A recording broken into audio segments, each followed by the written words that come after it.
ছাদে এসেছি গাছগুলো একটু দেখতে। অনেক দিন পর, মানে বলতে গেলে প্রায় 2-3 মাস পরে ছাদে এসেছি। তো এই যে আমার একটা পেয়ারা গাছ আছে, সেটার মধ্যে মাশাল্লাহ এই যে পেয়ারাও আছে। দেখি অনেকগুলো এসেছিল, কিন্তু ওই যে বৃষ্টি হইলো না কি যেন, পরে নষ্ট হয়ে গেল।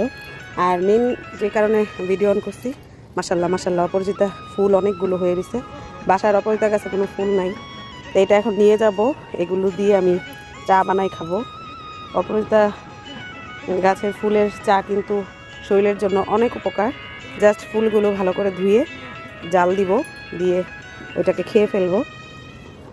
পানি চিনি টিনি কোনো মিক্স করতে হবে না। তো এই তো ছোট্টখাটো একটা ভিডিও আপনাদের সাথে শেয়ার করলাম। আর কে কে এরকম অপরাজিতা ফুলের শরবত খান আমাকে কমেন্টস করে জানাবেন।